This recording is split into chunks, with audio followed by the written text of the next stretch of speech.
Okay, so what I'm going to do first is I'm going to put on a different artboard so that you can see how we do this. Now, if you don't have the rectangular tool in your tool panel, you're going to have to go to the ellipses again and go find it. Mine happened to be up underneath my my curvature pen tool. But again, if you can't find it, click on the 3 ellipses, and then it looks like a grid. It looks like a grid of 9 little squares. If you need to, add that to your toolbar so that you have it. All right, just like we used the polar coordinate tool, and I showed you how to double click on that one, you get this box that comes up. This is where you're going to set the parameters or the specifics for what type of grid you're trying to put together. In this case, we're going to build a grid that has 9 squares. So we need to have, 3, 3, and 3.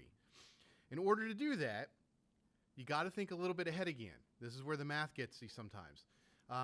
Regardless of how many boxes you're putting in there, the rectangular tool is always going to have a default of 1. So if we need to make a grid that has 9 squares, we ultimately want to have 3 columns, 3 rows.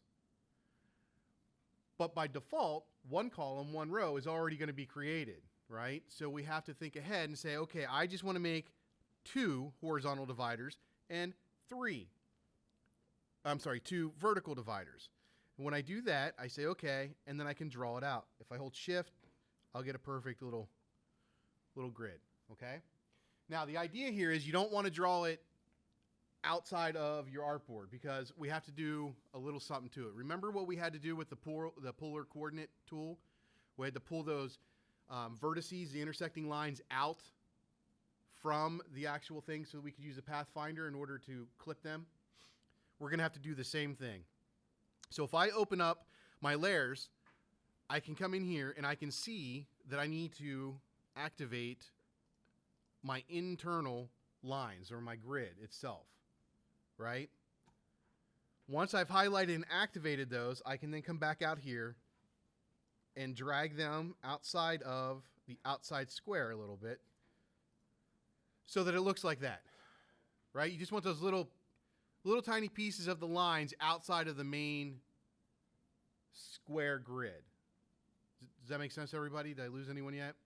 Just like we did with the polar coordinate tool, we just pulled those vertices out a little bit. Select the whole thing, go to my pathfinder, and then once again, I'm going to choose divide to knock off those little pieces that were outside. Right? Select the whole thing, go to your pathfinder, and then choose divide. Everybody with me, or have I lost anyone yet? Yep, I'll be right there.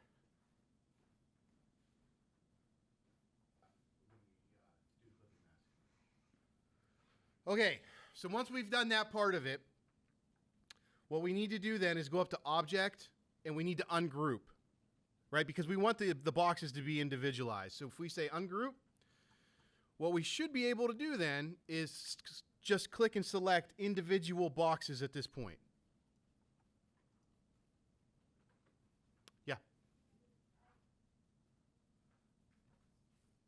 Anybody else? We good? We got individual boxes at this point? Okay. Well, then it's just like the other thing. We're going to go File, Place. We're going to put a picture in there and make our clipping mask. So I'm going to grab a picture here. I got a really large one. I got a little smaller.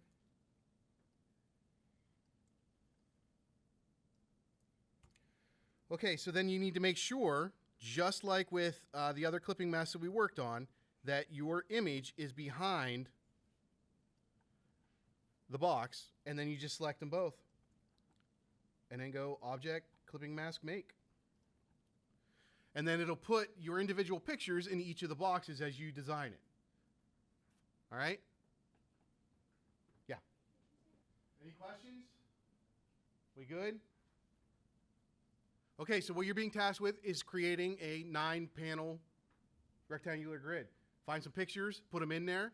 If you were working at an ad agency, and let's say you were doing some kind of travel thing and you want to do something cool with it, you might have one of the boxes might be a solid fill with some text, or this is a way that you could even, if you wanted to, before you put them into something like Instagram, You could lay out all your photos in such a way that you could do a really cool grid kind of piece of 9, however many, right, photos itself.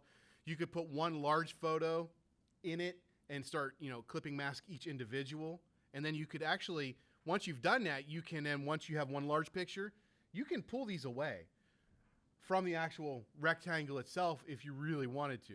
So then you can kind of do some really cool art types of pieces, right? Because you've broken this one larger picture into a much, smaller pieces. There's all kinds of, ideas that you could come up with.